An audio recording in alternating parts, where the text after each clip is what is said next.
तान्यं वेद सर्वाणि नेतुं वेद परन्तप अजो अपि सन्नो व्यात्मा भूतानाम ईश्वरो विसन् प्रकृतिं स्वामधिष्ठा संभवात् आत्माया यदा यदा हि धर्मस्य ग्लानिर्भवति भारत अभ्युत्थानं धर्मस्य तदात्मानं सृजनं परित्राणाय साधूनां विनाशाय चतुष्कृतां धर्म संस्थापनार्थाय संभवामि युगे युगे जन्म कर्म च मे दिव्यम एवं यो वेत्ति तत्तुतः त्यक्ता देहं पुनर्जन्म नैति मामेति सोऽर्जुन भीतराग भय क्रोधा मनमया ममुपाश्रिता भयभो ज्ञान तपसा पूता मदभामागता ये यथा मां प्रपदन्ते तांस्ते भजाम्यहं मम वर्तानुवर्तन्ते मनुष्य सर्वस्व जय। देखो अभी कामना और निष्काम भाव की बात चल रही है। क्षेत्र और क्षेत्रज्ञ, शरीर और शरीरी जो दो हैं, दोनों अलग प्रकृति पुरुष। क्षेत्र के विकार भगवान ने गीता में 13वें अध्याय के 6ठे श्लोक में कहा, इच्छा, द्वेष, सुख, दुख, ये क्षेत्र के विकार। जब जीव जो है, जीव तभी है जब वो शरीर के साथ जिसने उपाधि ले रखी है तो जीवात्मा हो जाता। मतलब आत्मा जब शरीर की उपाधि से युक्त हो जाता है तो उसको कह देते जीवात्मा। अगर उपाधि से रहित है तो वह शुद्ध चैतन्य आत्मा। तो एक उपाधि रहित है, एक उपाधि सहित है, जिसको उपनिषद में कहा कि एक वृक्ष पे दो पक्षी रहते हैं, एक भोक्ता के रूप में सुख दुख का भोग करता है, सकाम भाव से कर्म करता है, फिर उसका कर्म फल भुगतता है। उसमें कभी सुख आता है, कभी दुख आता है। पाप कर्म का जब फल आता है तो शुभ कर्म के रूप में, सुख के रूप में आ जाता है, अनुकूल परिस्थिति के रूप में आता है। जब किसी पाप कर्म का फल जो है भोगना है तो प्रतिकूल परिस्थिति और दुख के रूप में हमारे जीवन में आते जाते रहते हैं। तो जब ज्ञान अविद्या को, अविद्या भी चूंकि माया जो है इसको अविद्या कहा है, विद्या माया का विद्या माया। विद्या माया के द्वारा भगवान सृष्टि करता है। अविद्या जो है जिसमें जीव है, तो जीव अविद्या माया से है और ईश्वर में विद्या माया। तो वहां विद्या माया है, वो उसकी उपाधि है विद्या माया, जिससे संसार की सृष्टि की रचना करता है और सृष्टि उसी के हिसाब से अपने कर्म फल का भोग कराती रहती है, जैसा जिसका कर्म। ईश्वर की अध्यक्षता जो इस माया है, ये जो विद्या माया ये भी जड़ है, इसका जो अधिष्ठाता है वो भगवान है। उसकी वजह से वो चेतन हुई है और वो कर्म कर रही, मतलब सृष्टि की रचना करती है। संहार का जब प्रलय होता है प्रलय कर देती। तो अविद्या को भागवत में कहते हैं कि जो छठी सृष्टि है उसको अविद्या है। पांच पहली सृष्टि से मैं तत्व किया, अहंकार किया, इस तरह से करते हुए छठी सृष्टि अविद्या की है। उसकी 5 गांठें हैं, तम है, मोह है, महामोह है। तो ये जो अविद्या है ये अंधकार, अंधकार भी कहा, एक प्रकाश है, एक अंधकार है। प्रकाश को, ज्ञान को प्रकाश कह दिया, अंधकार को, अज्ञान को अंधकार कह दिया। अविद्या को कहते हैं कि यही जो है बुद्धि का आवरण और विक्षेप करने वाली है, जो हमारी बुद्धि के ऊपर एक आवरण है। तो भगवान ने कहा मम माया, भगवान कहते हैं माया मेरी है। उस माया को हम अपनी मान लेते हैं कि हमारी है, मतलब हमारी मतलब शरीर मेरा है। माया से निर्मित जो चीजें हैं जिसमें शरीर भी है, इंद्रियां भी हैं, त्रिगुणात्मक माया से जो बनी हुई हैं, उनके साथ अपना तादात्म्य कर लेते हैं, उनके साथ संबंध बना लेते हैं, उनके साथ कहते हैं मेरा है। मेरा करना मोह है। मिली हुई चीजें और जो बिछड़ जाएंगी एक निश्चित समय सीमा के बाद, उनको मेरा और मेरे लिए मानना, इसको मोह कहते हैं। ये अज्ञान है, ये अविद्या है। जब हमें पता ही शरीर मिला हुआ है, एक दिन बिछड़ जाएगा, इसके अंदर जो इंद्रियां हैं वो सब मिली हैं, बिछड़ जाएंगी, मैं इसको छोड़ के चला जाऊंगा, उसके साथ अपनापन मानना और अपने साथ के साथ संबंध बना के उसके साथ बहुत ज्यादा आसक्त हो जाना, ये ज्ञान रहे कि ये व्यवहार के लिए बहुत बढ़िया, बिना इसके तो व्यवहार हो ही नहीं सकता ना। लेकिन एक समय के निश्चित समय सीमा के बाद मैं इसको छोड़ के चले जाऊं। उपनिषद में कहते हैं कि जैसे इस वृक्ष पर एक जीव, देखो क्या बढ़िया करके श्वेताश्वत उपनिषद के 7वें मंत्र में कहते हैं, देहात्म भाव से जब उसके साथ शरीर के साथ जो उसमें आत्म भाव कर लेता, आत्म भाव मतलब मैं हूँ, ये शरीर ही मैं हूँ। देहात्म भाव का मतलब देह में, शरीर में आत्म भाव कर लेना, शरीर में आत्म भाव के ये मैं हूँ, तो उसको कहते हैं उसमें डूबकर मोहग्रस्त हो। मतलब ये मोहग्रस्त, मोह से ग्रस्त हो गया, अज्ञान से ग्रस्त हो गया, मैं शरीर के साथ अपनापन कर लिया, ये मैं हूँ। तो शरीर की मृत्यु के साथ मेरी मृत्यु हो जाती है, ये मान के चलता है। तो ये मोहग्रस्त को दीन भाव से शोक करता है। क्या शब्द इस्तेमाल करें, देखो, दीन भाव से समाने वृक्षे पुरुषो निमग्नो अनीशिया सोचती मूल्यवान। जिस समय, अब देखो आगे कहते हैं, जिस समय ये अनेकों योग मार्गों से, ये जो योग मार्ग है, ध्यान योग है, कर्म योग है, भक्ति योग है, ज्ञान है ना, ध्यान कर्म भक्ति, ये सब जो योग गीता में कह रखे हैं, इनसे सेवित, मतलब इनका सेवन, इनको आचरण में लाने से, और देह से जो भिन्न ईश्वर है उसकी महिमा को देखता, उस समय शोक रहित हो जाता। तो जब इसका ये अज्ञान, इसका ये मोह नष्ट होता है, तो जो इच्छा है मेरे मन की हो जाए, जैसे मेरे मन मारा ऐसा होना चाहिए, ये जो इसको भी कामना कहते हैं, मेरे मन की इच्छा, उनके अनुसार सब कुछ चलना चाहिए जैसे हो रहा है, चाहे परिवार में हो चाहे समाज में हो, तो उसको भी कहते हैं ये कामना से ग्रसित है, इच्छा, अपनी इच्छा की पूर्ति चाहता। तो उसको भगवान कह रहे हैं एक ही वृक्ष पर यानी शरीर में पुरुष भोक्ता, इसको भोक्ता, भोक्ता है तो जीव बन गया, अभोक्ता है तो ईश्वर हो जाए। तो भोक्ता जीव क्यों? अविद्या, अज्ञान, काम, कामना, कर्म, कर्म करता सकाम भाव से, चूंकि अज्ञान है, काम उसके बाद दे दिया, अज्ञान के बाद काम, काम के बाद कर्म, कर्म के बाद कर्म फल, और जब कर्म फल है तो उसमें राग हो जाता है, आसक्ति हो जाती है, राग आदि के भारी भार से, इतना भारी भार हो गया, अविद्या हो गई, अज्ञान हो गया, काम हो गया, कर्म हो गया, कर्म फल हो गया। ये शंकर भाष्य में इसको समझा रहे हैं कि जो राग आदि के भारी भार से आक्रांत हो, समुद्र के जल में डूबे हुए, जो भवसागर है इसके अंदर वो डूबा हुआ है, इस भवसागर में जन्म मृत्यु चलते हैं, कभी वो अंदर डूब जाता है पानी के अंदर, कभी ऊपर आ जाता है, तो ऊपर आया जन्म हो गया, अंदर डूबा मृत्यु हुई, टूबे के समान। यानी निश्चय ही देहात्म भाव को प्राप्त हुआ, ये देह में हूं मैं, ये देह जो है ये मैं हूं, मैं अमुक का पुत्र हूं, उसका नाती हूं, मैं मोटा हूं, मैं पतला हूं, मैं गुणवान हूं, मैं गुणहीन हूं, मैं सुखी हूं, मैं दुखी हूं, इस प्रकार के प्रत्ययों वाला हो, ऐसा समझकर इस देह से भिन्न और कोई नहीं है,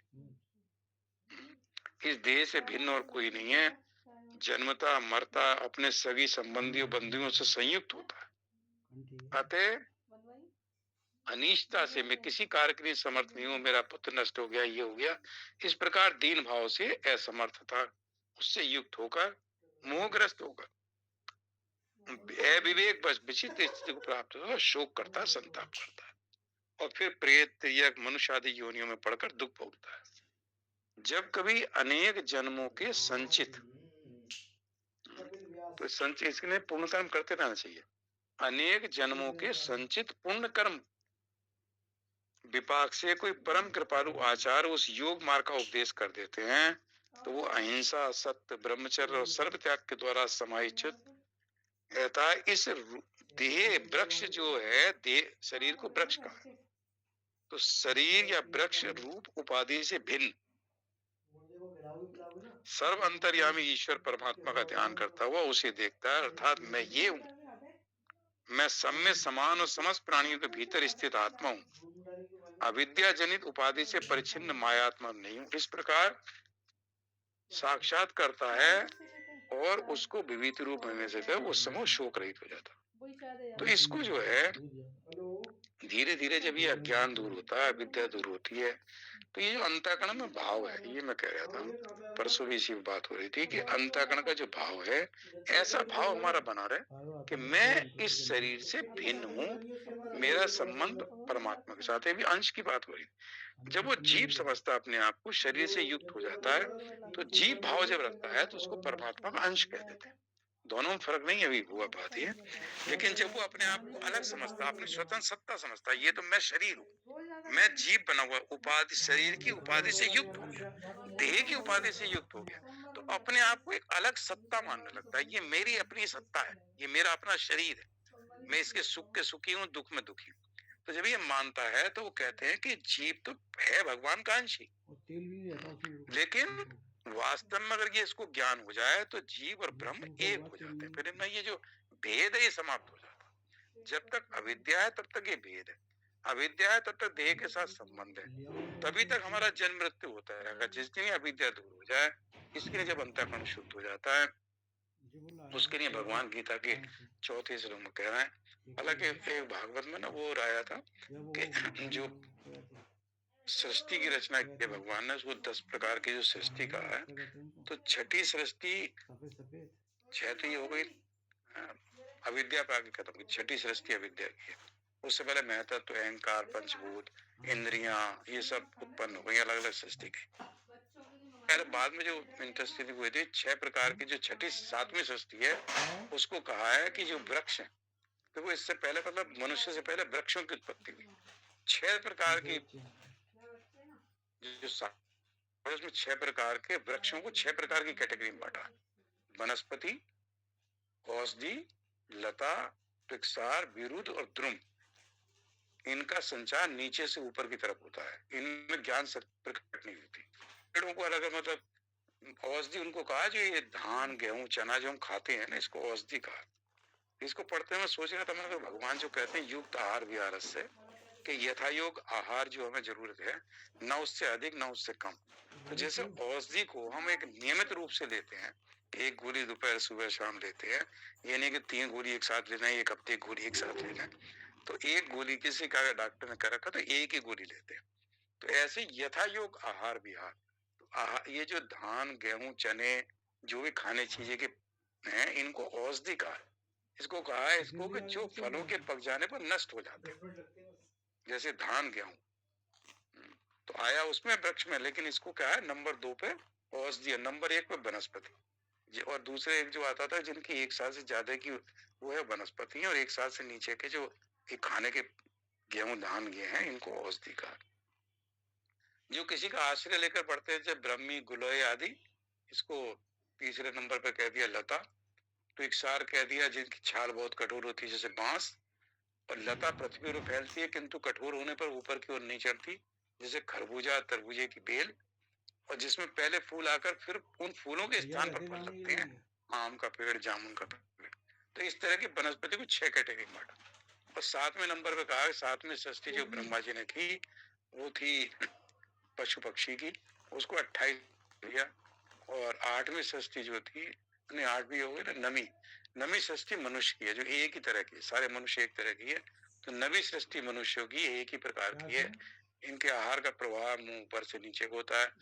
आगे जो लिखते हैं, मनुष्य रजोगुण प्रधान, मतलब कर्म परायण, और दुख रूप विषयों में ही सुख मानने वाले होते हैं।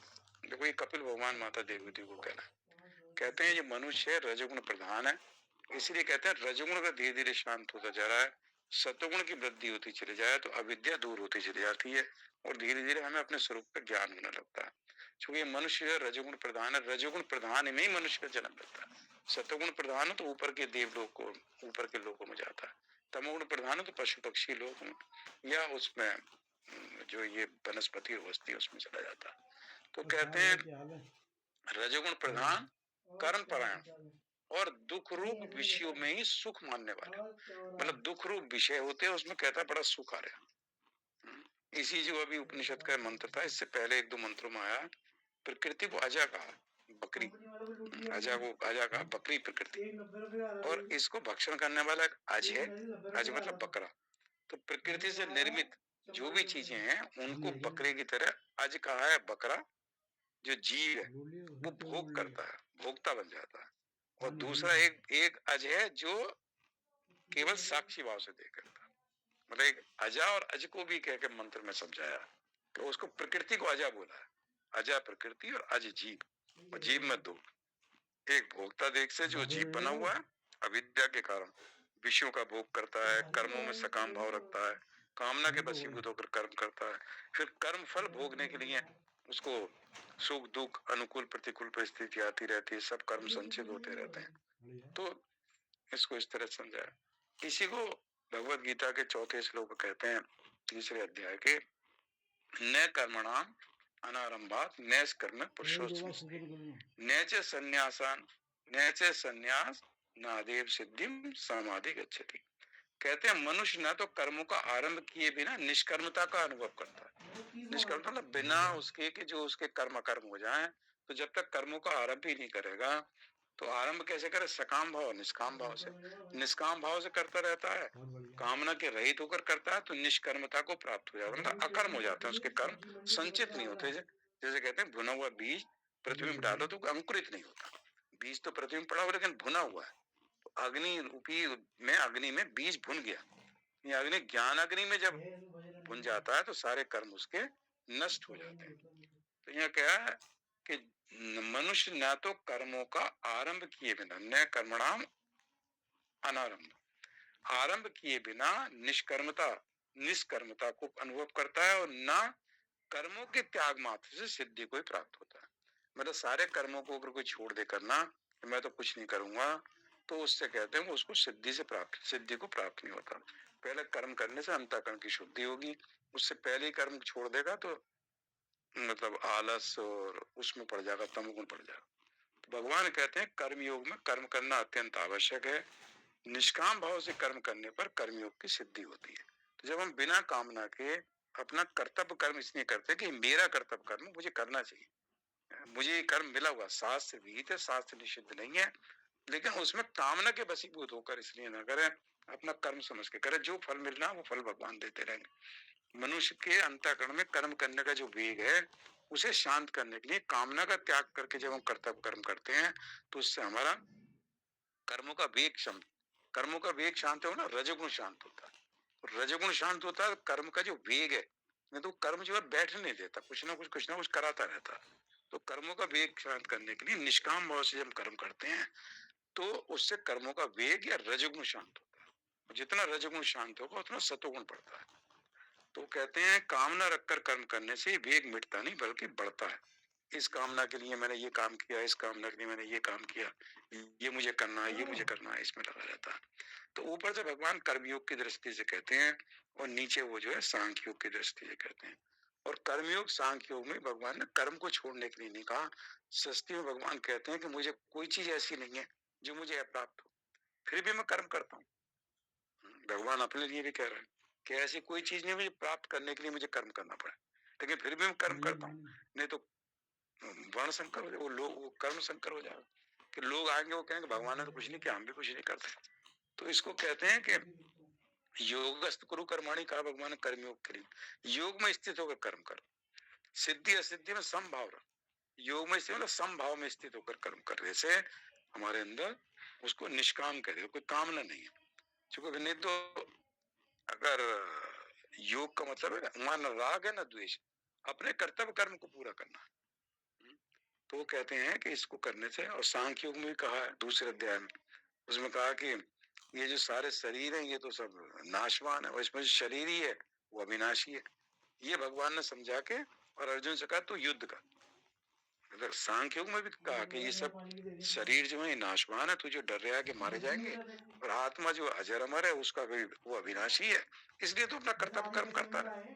तो सांख्य योग की दृष्टि से भी कह दिया, कर्मयोग की दृष्टि से भी कह दिया। तस्मात् विद्युत दूसरे अध्याय के 18वें श्लोक। तो कहते हैं, कई कहते हैं उसको कि एकांत के ऊपर भी रामचंद्र जी लिखते हैं, भगवत गीता में आया, एकांत का मतलब है कि जहाँ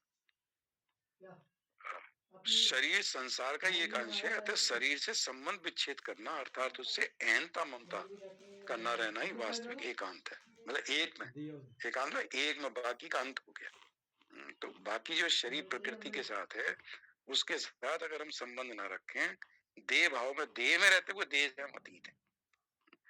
क्षर और अक्षर में यही फर्क है। अक्षर का क्षर के साथ संबंध है तो वो अक्षर कहलाता है, और परमात्मा क्षर से अतीत। जैसे वो क्षर से अतीत हो जाए, मतलब देह से अतीत हो गया, मैं देह नहीं हूं, ये भाव उसके अंदर दृढ़ता से बैठ जाए, तो ये भाव बैठ जाता है मैं देह नहीं हूं, देह से अतीत हूं। तो पुरुषोत्तम क्या है? जो क्षर से अतीत है और अक्षर से उत्तम है। तो अक्षर से उत्तम क्यों है? कि वो क्षर से अतीत है इसलिए अक्षर से उत्तम। अक्षर जो है क्षर के साथ जुड़ा हुआ है, क्षर मतलब शरीर और अक्षर मतलब जीव।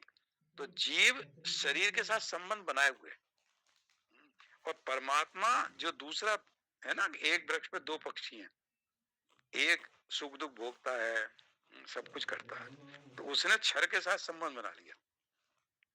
और जब वो क्षर से अतीत है, जो दूसरा है वो साक्षी भाव से देखता रहता है, तो वो क्षर से अतीत है और अक्षर से उत्तम इसलिए है क्योंकि क्षर के साथ उसका कोई संबंध नहीं, तो इसलिए अक्षर से उत्तम होने के कारण उसका नाम पुरुषोत्तम हो गया। तो जैसे अक्षर जो है, जो जीव है, उसके अंदर ये भाव बैठा रहे कि मैं हूं तो शरीर में हूँ, शरीर के सुख दुख से भी मैं बीमारी हो जाए तो परेशान होता हूँ, दवाई करता हूँ, मुझे उसका इलाज करना, ये नहीं मुझे छोड़ देना कि मुझे कोई फर्क। तो शरीर की भी देखभाल करनी है, सब कुछ करना है, शरीर के सगे संबंधी उनके भी देखभाल करनी है, लेकिन ये ध्यान, ये भाव बनाए रखना है कि शरीर और ये सब इंद्रियां, ये सब संसार की प्रकृति की हैं, और मैं प्रकृति से अलग, माँ वेव सनातन अंश, जो जीव को कहते हैं भगवान कि ये मेरा ही सनातन अंश है। वहां भी अंश शब्द इसलिए कह चुके अज्ञान के कारण, ये क्षर के साथ संबंध बना के एक अंश रूप में बना हुआ है, तो अंश अंशी भाव खत्म हो जाए, दोनों एक ही हो जाते हैं। ये भगवान कहते हैं कि ये जानते रहने से बहुत जल्दी जब वो संबंध विच्छेद करता है तो उसको कहते हैं एकांत में अहंतम। इसलिए निर्ममो निरहंकारा से शांति में देख अच्छे थे, जो दूसरे अध्याय में कहा है, किसी ने कहा कि जो ममता और अहंता, व्याय कामान सर्वान पहले के श्लोक में कह दिया, तो कहते हैं कि जब ये चीजें समाप्त होती है, ऐसा ब्रह्म स्थिति, ब्रह्म स्थिति है, मतलब इसमें ब्रह्म में स्थित है। तो ममता और अहंता के कारण जो नाशवान चीजें हैं, जो बिछड़ने वाली, उसमें ममता कर लेते हैं, मेरी मेरापन कर लेते हैं, और अहंता कर लेते हैं कि मैं शरीर के साथ संबंध बना रखे, ये मैं हूं। तो अहंता और ममता से रहित जब हो जाता तब उसे जो शांति हमारा स्वरूप है, अशांति संसार है। संसार में दिन में आप कोई ना कोई ऐसी समस्या आ जाती, मन को अशांत कर देती, पूरे दिन में यही होता रहता।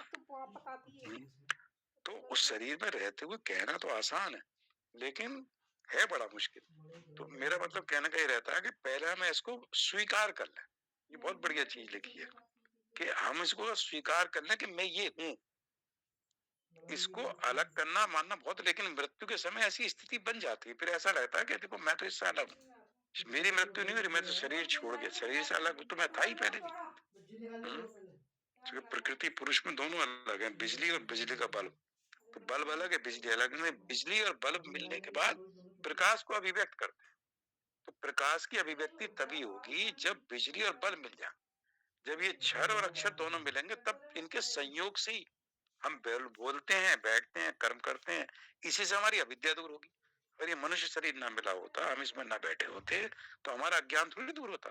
कैसे हम पुण्य कर्म करते, कैसे पाप कर्म क्षीण होते, और कैसे हम इससे बाहर निकलते।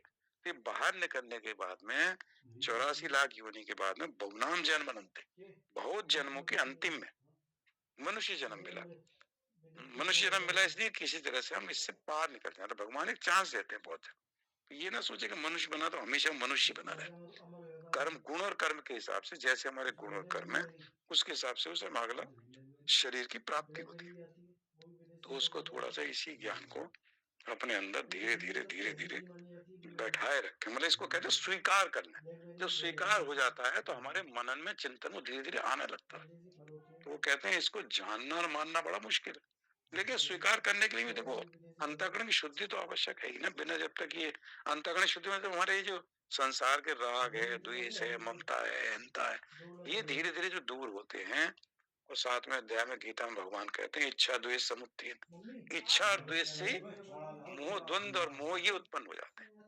तो उसका भी एक इशू है कि मतलब इच्छाएं धीरे धीरे शांत, मतलब हम जो कर्म करें इसलिए न करें, मैं अपनी कामना की पूर्ति के लिए कर रहा हूँ, या ये मुझे फल की प्राप्ति करनी है, तो थोड़ा सा कभी कभी उसको विचार करना, थोड़ा कर्म का वेग कम होने लगता है। कई इच्छाएं कि कर्म को ऐसा करा दी, हमें लगता है इसकी बहुत ज्यादा आवश्यकता नहीं है, इसके बिना भी गाड़ी चल जाएगी, तो वहां थोड़ा सा विचार करना। राग द्वेष को धीरे धीरे कम करते चले, जहाँ राग है वहां द्वेष है। कहते हैं संसार में अगर राग है, शास्त्र में एक जगह आता है, तो संसार में राग है, राग का मतलब उसके हम सम्मुख हैं, बहिर्मुखी है सारी इंद्रियां। तो कहते हैं परमात्मा से विमुखता, विमुखता को द्वेष शब्द इस्तेमाल किया कि संसार में अगर राग है तो जहाँ राग है तो वो द्वेष जरूर होगा, ये साथ रहते, द्वंद है ना। तो संसार में राग है तो परमात्मा से द्वेष, द्वेष मतलब ऐसा नहीं है कि उससे द्वेष है, वहां विमुखता शब्द इस्तेमाल करा कि संसार के सम्मुख है तो परमात्मा से विमुख है। परमात्मा से सम्मुख हो जाएंगे, संसार से जैसे विमुख होते हैं, मतलब मुंह हमारा अगर अंतर्मुखी हो गया, हमारी इंद्रियां अंतर्मुखी हो जाए, विषयों से हट जाए, जब विषयों की आवश्यकता है तो विषयों का सेवन करें, जब आवश्यकता नहीं तो विषयों से अपने आप को हटाया, इसलिए कछुए का एग्जाम्पल देते हैं। कछुए को जब जरूरत नहीं होती तो अपने पैरों को और पूंछ को और मुंह को अंदर से खोल लेता, जब उसे जरूरत होती है तो बाहर निकाल देता। तो जरूरत है तो इंद्रियों के द्वारा विषयों का सेवन किया जो शरीर को बनाए रखना, जब आवश्यकता नहीं है तो इंद्रियों को धीरे धीरे अंदर सिकोड़ लिया। सिकोड़ लिया मतलब अब आंख से ऐसी चीज संसार की नहीं देख रहे, सुन नहीं रहे, विषयों की चर्चा नहीं हो रही, तो हम जो है थोड़ी देर के लिए इंद्रियों को हमने अपने अंतर्मुखी कर लिया। अंतर्मुखी होती है तो वो अमृत है, अमृत स्वरूप आत्मा है। बाहर है तो बाहर विशेष विष रूप विषय, तो एक जगह विष है, एक जगह अमृत है। अमृत हमारा स्वरूप है, अमृत अमृतस्थ, अमृतस्थ क्या है? पुत्र, अमृत के पुत्र है। तो परमात्मा अमृत स्वरूप है और बाहर विषय जो है विष रूप है, उसको विष कहते हैं। तो विषयों में फंसे रहते हैं, तो विषयों का सेवन उतना कर, जितना दूसरे अध्याय में कहा, राग द्वेष से रहित होकर जब इंद्रियों के द्वारा विषयों का सेवन किया जाता है तो ऐसा व्यक्ति अंतःकरण की प्रसन्नता को प्राप्त होता है। तो इस विषय में मेरा राग है तो एक दूसरे विषय में द्वेष होगा, अगर एक में राग है तो एक में द्वेष होगा, वो अच्छा नहीं लगेगा, अच्छा लगता है। लेकिन शरीर के लिए शास्त्रों के अनुसार क्या ठीक है वो हमने खाने पीने की, जो वो हमने सेवन कर लिया, जो चीज ठीक नहीं है उसको नहीं सेवन किया। द्वेष नहीं है लेकिन वो मेरे लिए आवश्यक नहीं, तो इसलिए थोड़ा सा चिंतन मना हो जाता है। पूर्णमिदं पूर्णात् पूर्णमुदच्यते पूर्णस्य पूर्णमादाय पूर्णमेवावशिष्यते। ओम शांति शांति शांति। श्री कृष्ण अर्पणमस्तु। हरि ओम तत्सत, हरि ओम तत्सत। जय श्री कृष्ण। बढ़िया नहीं बढ़िया सोगा मुझे खाने का